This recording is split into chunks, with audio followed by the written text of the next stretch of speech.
Well, TJ, we are finally in game week. It is days and moments away from the Lions taking the field in Arrowhead. You're going to be on the plane. How excited are you and the guys on the team to actually get this? We've been talking about it all offseason. There's been the draft. There's been free agency. The Lions ended the season on a positive note. I mean, how excited are you to see this season finally get underway? Finally. God, it seems like it's been so long. It really has been so long since that last game we saw him up at Lambeau Field that gave us this great hope and excitement heading into this season. I'm pumped, man. Look, I think last year, the team was a little disappointed when, hey, they're not playing any primetime games. Don't have any Monday nights. Don't have any Thursday nights. We got the Thanksgiving, which we always have, but they kind of played their way into that primetime slot last week of the season. This to me was the NFL saying, all right, you want primetime? Here you go. Week 1, Kansas City, Thursday night. See what you got, right? And we're going to find out. We're going to find out real quick if this team is ready for that. I think they are. I think we all think they are. I think we're all excited to see just how much better this team has gotten. That seems to be the debate that we've had the last couple of years is, okay, we know they're better, but how much better? What does that look like? Is it 10 wins? Is it 11 wins? Is it the division? Is it 13 wins, right? I mean, we don't know, right? And obviously, hell, it's week 1. We're still not going to know, but we're going to be able to see for the first time some tangible evidence that this team has made improvements. We get to see Jared Goff. Hey, the way he played the last 10 games last year, was that fact or fiction, right? No turnovers. It was. Yeah, what did it say? Fiction is fact, isn't it? No, fiction is fiction. Okay. No, fiction, I did that. I said that right? So is it real or is it not real, damn it? The old wrestling totally debate. Lost our mind. It's game week. It's still real to me, damn it. But no, I think and the young guys, right? The speed that they've added, Laporta, Gibbs, the revamped secondary. What is that going to look like? And the biggest question for me still, John, is not playing in the preseason. Is that going to affect them to maybe start the game, right? Is it going to take a drive or two to kind of get your legs back underneath you, kind of get, okay, yep, it's football again, here we go.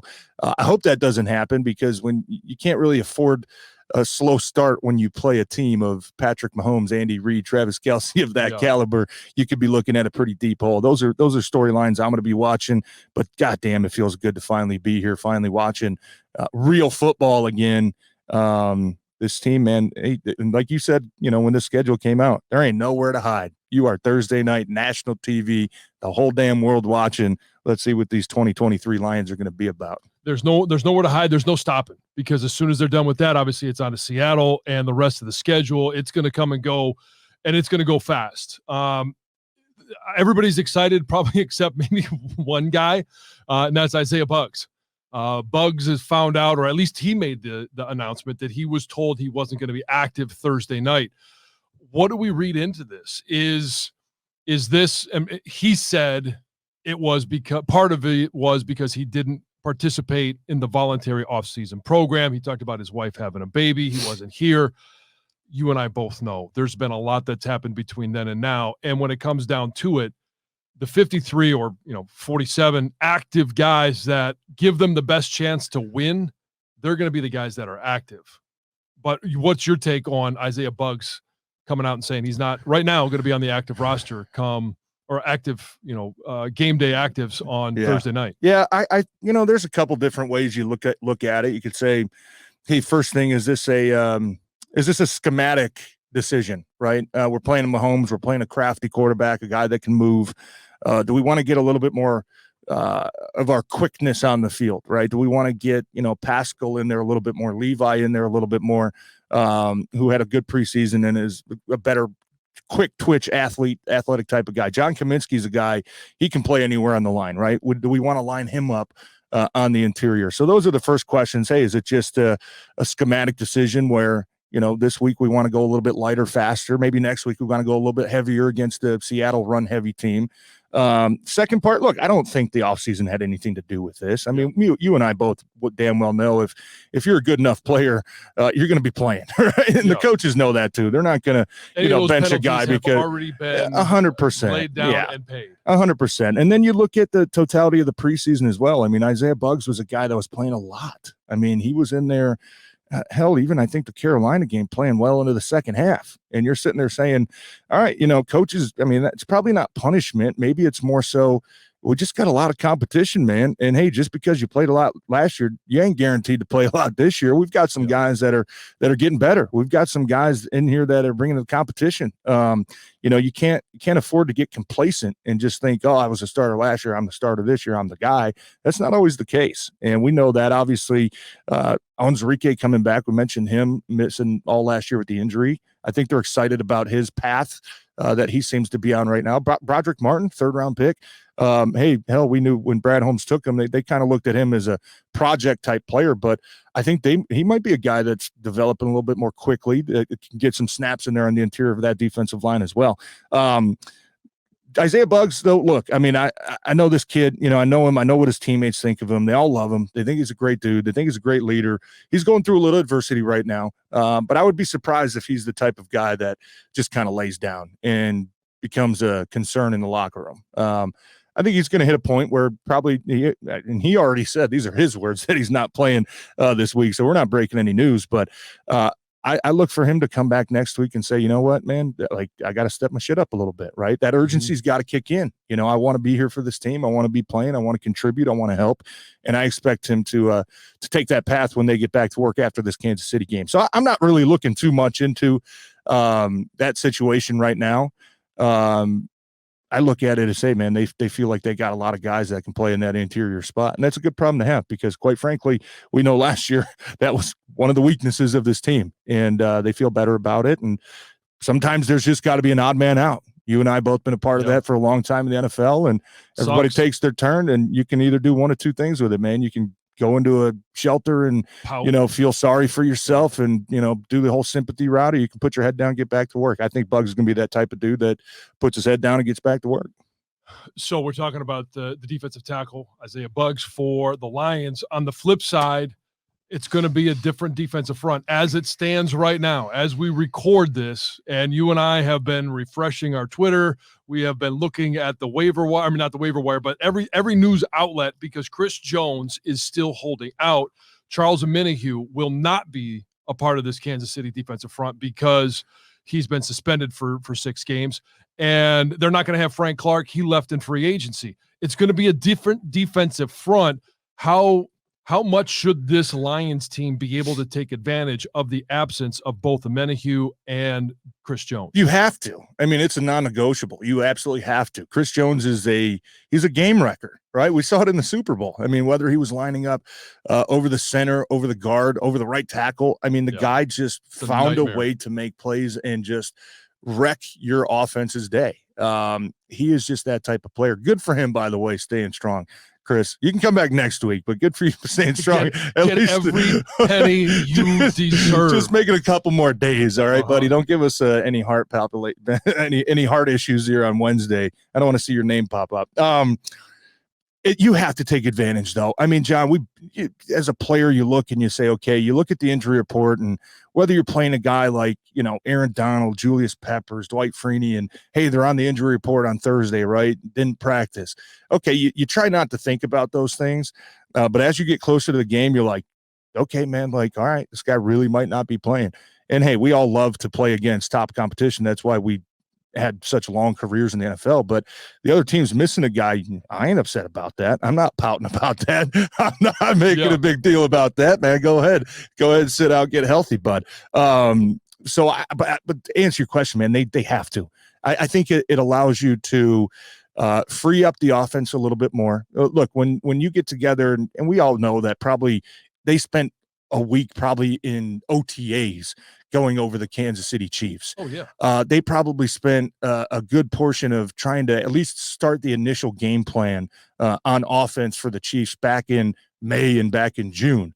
A lot of that was probably revolved around, we got to circle number 95. He is the guy in that defense we have to take care of, whether that is changing the protections you call to make sure you're sliding a center over or sliding a guard over if he lines up on the outside. It just kind of throws you off a little bit. It puts a wrench in your plan, so to say, because the first play you're thinking, okay, where's 95? Okay, yep, now this is what we got to do. him not being there, you don't have to do that anymore. You feel confident that, hey, our guys are going to take care of the guys that they have. We're going to open up this playbook a little bit. We're going to play a little bit more free. We can get a little bit more creative with some play calls that maybe we couldn't do with Chris Jones on the field because he blew that play up 30 times last year, right? Or he, every time we left him one-on-one with the right tackle, man, he was getting the pressure, right? So I think it's just, man, the freedom that it's going to give Ben Jansen to not have one of those, and look, Kansas City still got some pretty damn good players on their defense, but to not be able to have to dictate what your play calls are based off of what the defense is doing or based off of one guy that they have gives you a lot more comfort in picking plays and sticking with your instincts and making sure that you're putting the guys in the right position to go out there and have success. All right, so we're 2 sleeps away from actually kicking off this NFL season. I want to know for the guys that are on the roster right now. So this is without Chris Jones. This is, we're not going to even worry about Isaiah Buggs for the Lions. But what is the recipe for the Lions to go to Arrowhead and either keep this game respectable, stay in the game, but for a chance to win? Well, starting on the defensive side, you have to contain Patrick Mahomes. Yeah. You just have to. And I use this word, it's a non-negotiable. If you want to have success, a guy like that, you cannot be undisciplined in your pass rush lanes. You cannot get selfish. You cannot say, okay, I know I'm supposed to, contain him in the pocket, but man, I'm going to take a shot on this one and try to go high and wide, right? That's when he kind of sneaks out in that inside gap and makes the big plays. That's going to be the first key, trying to contain him. What that looks like rushing, I mean, I don't know. Are they just going to kind of let the dogs out and say, go get the quarterback? I doubt it. I think he's a guy that you have to game plan a little bit more carefully, saying, all right, guys, like we know probably not going to be a game where we're getting a ton of sacks on him.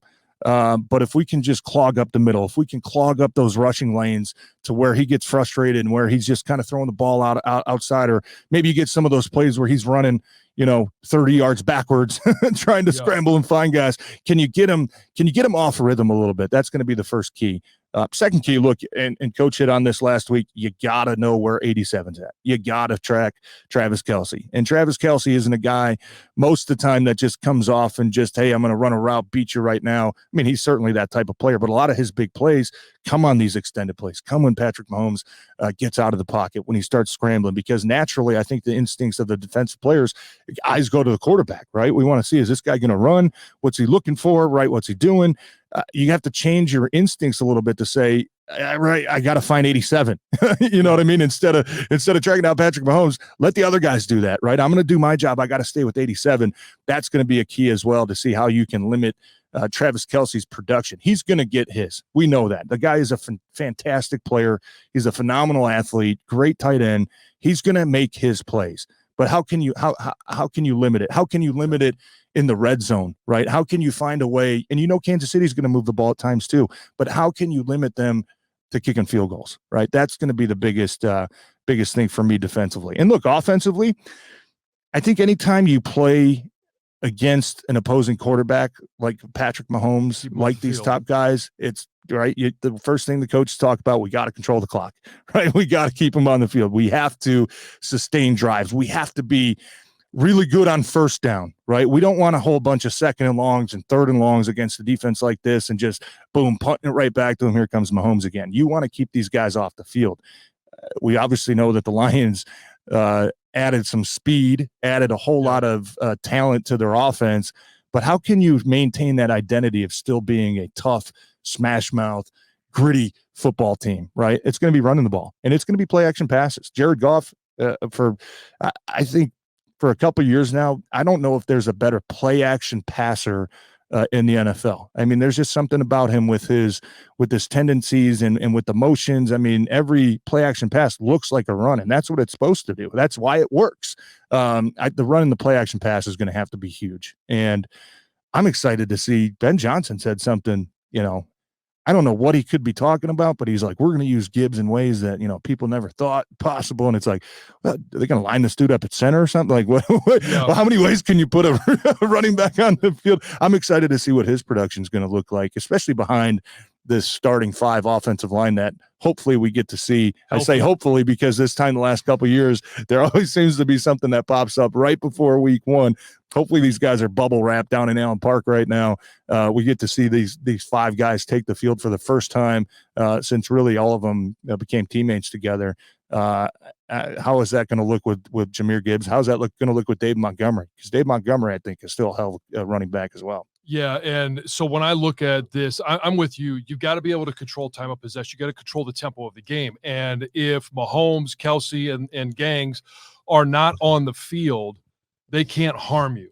And if you can control the line of scrimmage up front, and this offensive line should be able to do that, especially with the guys that we just talked about, Amenahue and Jones not being in the game, that's a key component. If you can, 4 or 5 yards, that's fine. If you want to bust one, that's great too. But if you could control the time that you own that football and you could possess the football, if they get into a shootout, I don't like, as much as I am a fan of Jared Goff being in Detroit and what he was able to do at the end of the year, I think it's repeatable.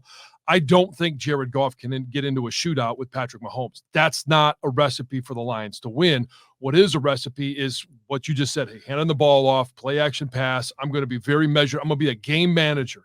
I'm not going to look for that deep shot if it's not there. If it's there, I'll take it, but I'm going to make sure that I distribute the football. I'm going to pass it around. And when you hear Ben Jansen, that's what I'm excited about too, is Jahmyr Gibbs. There's got to be a payoff for taking him in the first round. And because he can catch the ball so well, you've got David Montgomery in the backfield. You can line him up in the slot. You can line him up at the wing. You can put him in motion, flip him the ball. You got some shovel passes. You got a lot of different ways that you can get his hands on the ball. But I want to see his hands on the ball when he's in space. I know what I saw at Alabama. Yes, you can hand him the ball. My concern about him is in the NFL, he's 200 pounds, and that's probably soaking wet. I don't necessarily think he's going to be largely effective between the tackles. You get him on the edge, you toss him the ball, you throw some screens, you run some draws, you do some different things to get him the ball where it's in space. Now I think he can make a lot of guys miss. When you think about Sam Laporta, I want to see him find those ways that you mentioned. Travis Kelce. All right. I think Sam Laporta is going to do a good job of running routes, but when things break down, I saw him at Iowa. When things broke down, whether or not he was getting the ball, he found ways to make himself available to the quarterback. That's what I want to see from him as well.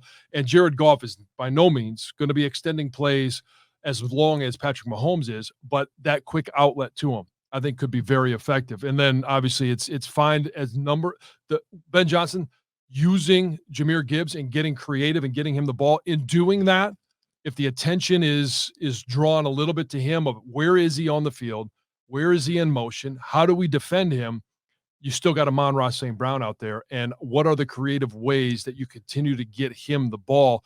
And then defensively, I want to know, is James Houston for real? Is Aiden Hutchinson going to take that next step? And yeah, you've got to find ways to stay in your passing lanes. But when you look at the Kansas City offensive line, I have major doubts about Donovan Smith at left tackle. He was a right tackle at Jacksonville last year and was not great. They have given him the task of protecting the blind side of the most important player in the NFL. I don't know that I believe him. Jawan Taylor. Again, I don't, it's not that they can't. I just don't believe that these are two of the elite tackles in the NFL. So we should be able to have guys ripping off the edge and forcing Mahomes to either make an early decision, or if your job is to get around the edge and force him up, and then you got Aleem McNeil there, you got Onwuzurike, whoever it is, those are the guys that need to be disciplined and stay home. That to me is the recipe for getting him off his mark, throwing that timing off, and making sure that he can't hit Kelsey right away, that he can't do some of the things that we've seen him be so effective at. Yeah, and forcing Kansas City into those passing situations, right? Forcing him into the third and longs, forcing him into the second longs, trying to make them as one-dimensional as possible. Because that's when you get, in my opinion, what's going to be their best personnel group, when you can go that nickel defense, when you can go that dime defense, when you can bring in, guys like Tracy Walker, Kirby Joseph, CJ, Brian Branch, Sutton, Jerry Jago. How can you have these guys all on the field at the same time? It's by forcing the other teams into those third and longs and into those passing situations where you can get your athletes out on the field. Offensively, look, what you said about Jahmyr Gibbs, I tend to agree with you. I mean, we're going to find out. It's a lot of pressure to put on a rookie. The big benefit that they have right now, and that's going to go away at some point this season, maybe even next week, in the next couple of weeks, but there's no film on this guy, right? There's no tendencies right now that Kansas City is studying about, hey, when Jahmyr Gibbs lines up here, they like to do that, right? You don't have any of that. So if you're Ben Jansen in this Lions offense, how do you use that to your advantage, right? How do you put him in ways where, hey, maybe the first time we give him the ball on a jet sweep or something, then the second time, hey, with same motion, everybody on the defense thinking this, bam, then you do something different. You know what I mean? How do you be creative in a way to use that unscouted player and those unscouted looks to your advantage? Look, I trust Ben Jansen, man. Why would you not after what we saw out all last year? Now, look, we talk about last year too. I just wanted to get your thoughts on Jared Goff. I think last year, obviously the last 10 games, we saw this guy play good football, good numbers, good stats. I think the biggest thing was he didn't turn the ball over, right, in the last half of the season. That was a big issue to start the season last year. He cleaned that up towards the end of last year, but we talk about all the time, just because it happened last year doesn't mean it's going to happen this year. What are your expectations, not for the season, but for week 1 against Kansas City when it comes to Jared Goff? I expect him to go out there and be a game manager, not a guy that's going to go out there and try and win the game with every throw. Because when that happens, he's going to put the ball at risk. Be a good decision maker when he's under duress. Sometimes we saw him trying to make something happen, even though it maybe was not his fault, but make something happen against New England, and then he puts the ball on the ground. Like, when you're under pressure, you either make a decision to get rid of it or you eat it and you live to play another day, but you don't turn the ball over. Dan Campbell joined us in the morning last week for his first radio spot in the morning, and that was his recipe. Is obviously you have to score more points than they do, but to get to that point, you've got to be able to protect the football. Jared Goff did that well at the end of the season. He went to Green Bay on the road and did that.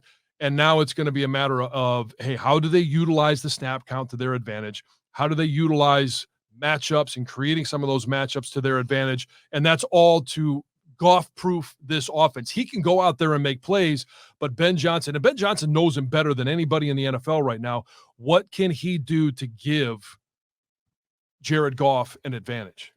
So we'll get a chance to We're going to find out. We're going to find out. Hey, it is make it or break it. So this is the last one before the season kicks off. There's a slight chance, because TJ is going to be in Kansas City for the game, obviously. I'm going to be in Vegas because the morning show, the morning after, we'll be celebrating in Vegas.